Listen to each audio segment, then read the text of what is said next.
এদিকে এই প্রথম বিএনপি এনসিপির সরাসরি যুদ্ধের ঘোষণা, হঠাৎ কাঁপছে সারা দেশ। নির্বাচন অফিসের রুমিন ফারহানাকে কঠিন গণদুলায় দিল এনসিপি। সন্ধ্যার পরেই উত্তল ঢাকা সহ সারা দেশ। কিভাবে বিএনপির একজন নেত্রী বলছেন আমরা চাইলে এখানে গুন্ডা নিয়ে আসতে পারতাম, অর্থাৎ গুন্ডার পৃষ্ঠপোষকতা ওনারা দিয়ে আসছেন। আমরা দেখছি নির্বাচন কমিশনের বাইরে লাঠি সুটা নিয়ে মহড়া দিচ্ছে।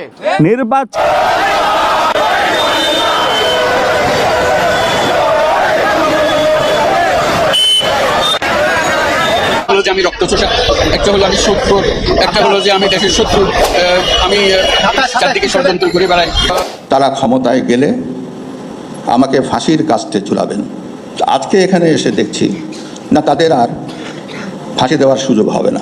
আজকের এই সমাগম দেখে মনে হচ্ছে যে তাদের এই আশা আর পূরণ হবার নয়।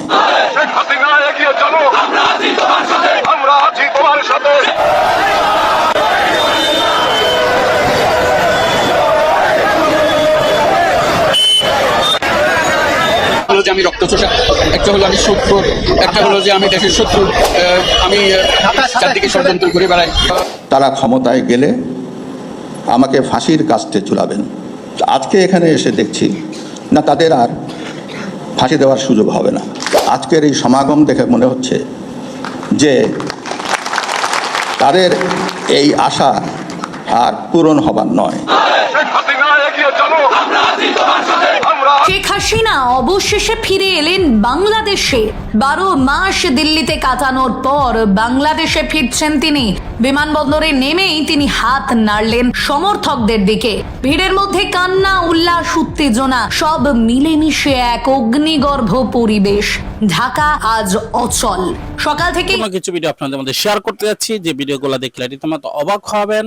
20 দিনের মধ্যে শেখ হাসিনা দেশে আসছে। ইতিমধ্যে ভারত থেকে যে ঘোষণা দিয়েছে রীতিমতো অবাক হয়ে যাবেন।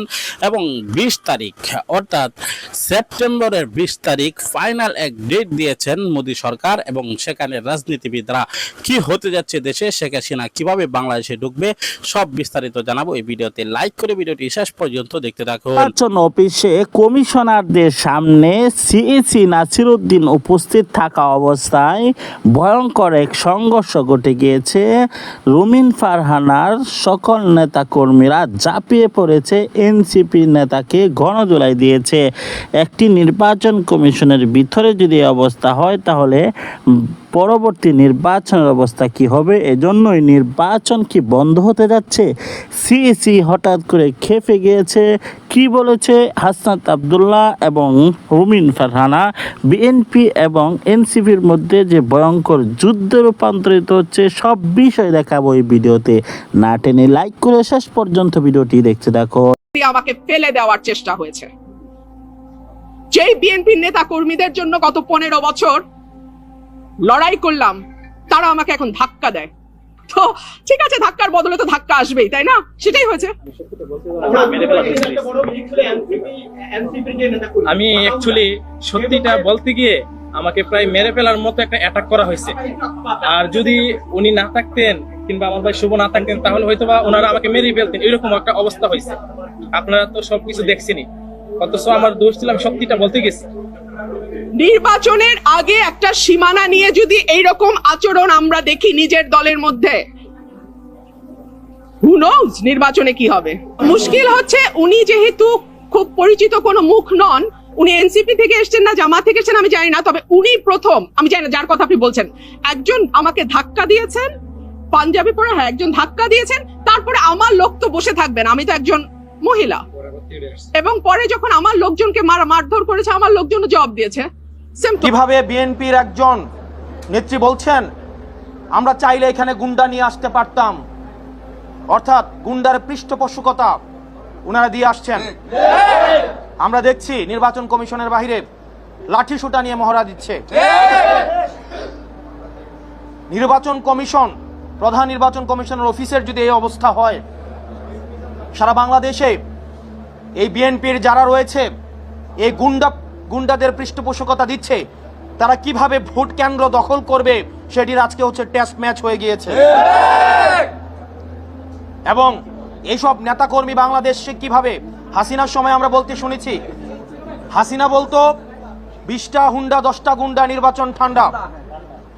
আর আজকে রুমিন ফারহানা, যিনি হাসিনার কাছে ফ্ল্যাটের জন্য আবেদন করেছেন, যিনি হাসিনার পতনে সবচেয়ে বেশি আমার মনে হয় কষ্ট পেয়েছেন, সবচেয়ে বেশি কষ্ট পেয়েছেন, তিনি হচ্ছেন রুমিন ফারহানা। আমরা 15 আগস্টে আওয়ামী লীগ থেকেও বেশি আওয়ামী লীগ পণ্য যাদেরকে মনে হয়, তাদের মধ্যে রুমিন ফারহানা অন্যতম। উনি সব সময় বলে থাকেন বিগত 15 বছর নাকি উনি অনেক ভালো ছিলেন। উনি অবশ্যই ভালো থাকবেন, কারণ উনি যত ধরনের আওয়ামী সুবিধা রয়েছে সব ধরনের সুবিধা উনি নিয়েছেন। নির্বাচন কমিশনের যারা কমিশনার রয়েছে, আপনারা যদি মনে করেন আপনারা নিজেরা আপনাদের এই নির্বাচন কমিশন পরিচালনা করতে পারবেন না, আপনারা অন্যরা কেউ পরিচালিত করে আপনাদেরকে, আপনারা মানুষের সামনে সেটি প্রকাশ করুন। না হয় নিকট অতীতে আমরা নুরুল হুদা কমিশনকে আমরা দেখেছি, তার পরিণতি আমরা দেখেছি।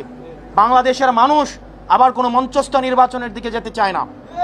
এবং বিএনপির আওয়ামী বিষয়ক সম্পাদক রয়েছেন অনেকেই, যারা আওয়ামী লীগ থেকে বেশি আওয়ামী লীগ, বিএনপির আওয়ামী লীগ বিষয়ক সম্পাদক যারা রয়েছেন তাদের মধ্যে অন্যতম রুমিন ফারহানা, আওয়ামী লীগের সুবিধাভোগী, আওয়ামী লীগের ফ্ল্যাটভোগী, এবং যারা গুন্ডা দিয়ে নির্বাচন কমিশনকে ঠান্ডা করে দিতে চায়, যারা একটা প্রেসক্রিপটিভ ইলেকশনের দিকে আবার যেতে চায়। আমরা এই বিএনপির আওয়ামী বিষয়ক সম্পাদকদেরকে বলবো, আপনারা জনগণের পালসকে বুঝুন, 24 পরবর্তী জনগণের পালসকে বুঝুন, নতুবা আবার বাংলাদেশের সংকটের দিকে যাবে। এবং তাদের কারণেই আমরা বিশ্বাস করতে চাই বিএনপি এখনো পর্যন্ত গুন্ডাতন্ত্র, তারা যেই বিএনপির এই ফজলু সাহেব, উনাকে এখনো পর্যন্ত আমরা সম্বোধন করছি, সম্মান দেখাচ্ছি, কিন্তু উনি যে ধরনের বক্তব্য দিচ্ছেন এবং রুমিন ফারহানা যে ধরনের বক্তব্য দিচ্ছেন, যে ধরনের কার্যক্রম পরিচালনা করছেন, আমরা ধরে নিচ্ছি, আমরা ধরে নিব এগুলো হচ্ছে বিএনপির হাই কমান্ডের ইনস্ট্রাকশন।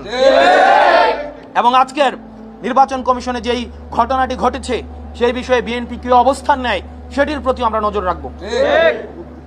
এবং পুলিশ ভাইরা যারা রয়েছেন, আমরা আপনাদের প্রতি আবেদন জানাবো, আপনারা দয়া করে ক্ষমতামুখী হওয়ার কোনো প্রয়োজন নাই। আপনারা দেখেছেন নির্বাচনের আগের রাতে যে ওসিরা, যে এসপিরা, যে পুলিশরা টাকা খেয়ে নির্বাচন করে দিয়েছে, আমিরামিন নির্বাচন করে দিয়েছে, তাদের আজকে পরিণতি কি হয়েছে। আপনারা জনগণের পক্ষে থাকেন, জনগণ আপনাদেরকে বাঁচাবে, কোন রাজনৈতিক দল আপনাদেরকে শেল্টার দিতে পারবে না। যদি জনগণ আপনাদের পাশে থাকে তাহলে এই হুন্ডা গুন্ডার রাজনীতি বাংলাদেশে আর পুনর্স্থাপিত হবে না। আমরা এই গুন্ডার রাজনীতি আমরা ভারতে পাঠিয়ে দিয়েছি। এখন এই রুমিন ফারহানারা যদি সেটি আবার বাংলাদেশে রিহ্যাবিলিটেট করতে চায়, তাহলে হাসিনার প্রতি তাদের যে আন্তরিকতা, তাহলে হাসিনা যেখানে আছে তাদেরকেও সেখানে চলে যেতে হবে। অন্তর্বর্তী সরকারের নির্বাচনী রোডম্যাপ ঘোষণার পর দেশের রাজনৈতিক পরিস্থিতি ক্রমে ভয়াবহ রূপ ধারণ করছে। সরকারের প্রধান উপদেষ্টা ডক্টর মোহাম্মদ ইউনূস কিংবা নির্বাচন কমিশনার রাজনৈতিক নেতাদের টার্গেট থেকে বাদ যাচ্ছেন এখন সেনাবাহিনীর প্রধান জেনারেল ওয়াকারুজ্জামানও। বিশেষ করে সেনাবাহিনী নিয়ে জাতীয় নাগরিক পার্টির শীর্ষ নেতা নাসিরউদ্দিন পাটোয়ারির এক মন্তব্যকে ঘিরে দেশ জুড়ে তোলপাড় শুরু হয়। সম্প্রতি বাহিনীকে মেধাহীন উল্লেখ করে বেশ কিছু আপত্তিকর মন্তব্য করেন এই এনসিপি নেতা।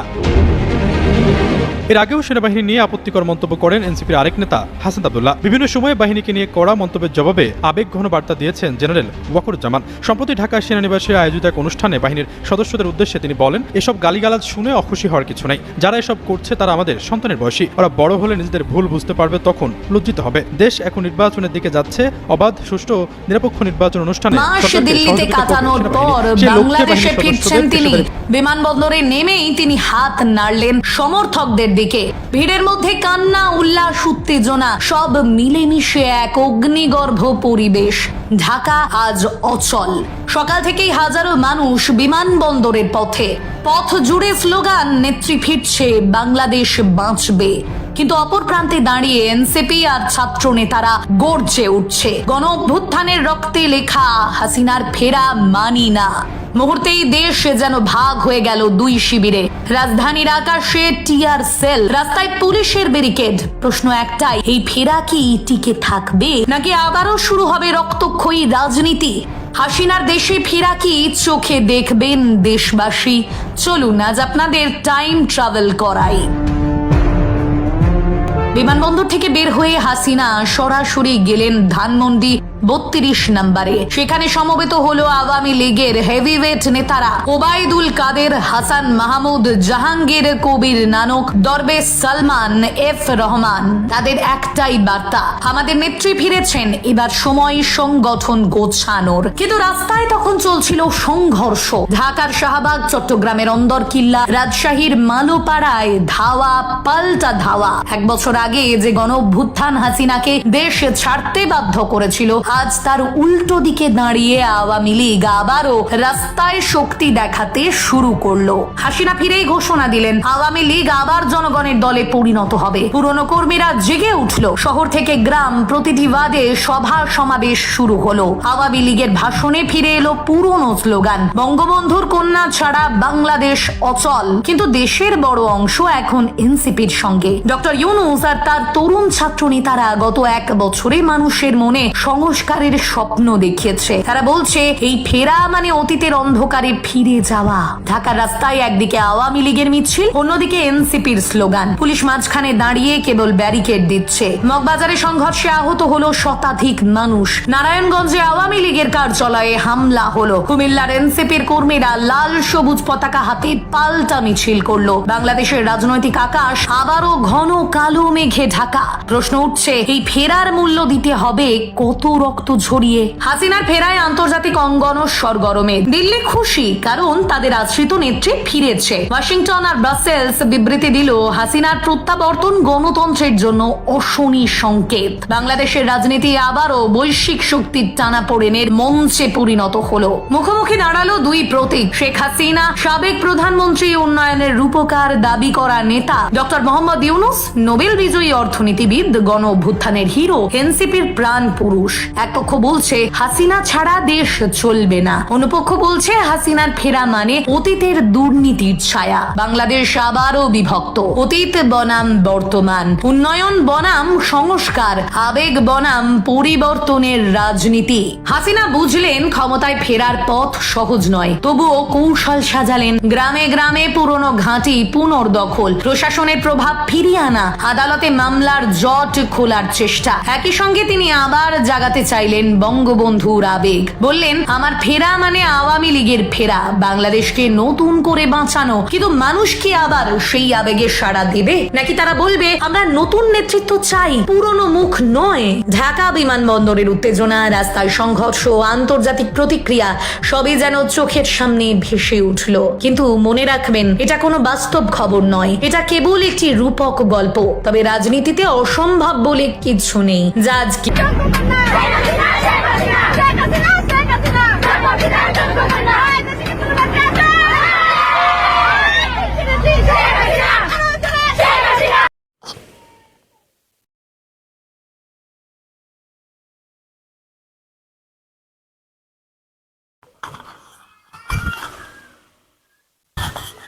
প্রিয় দর্শক, সম্পূর্ণ ভিডিওটি দেখলেন, বুঝতে পেরেছেন ভিডিওটি গুরুত্বপূর্ণ।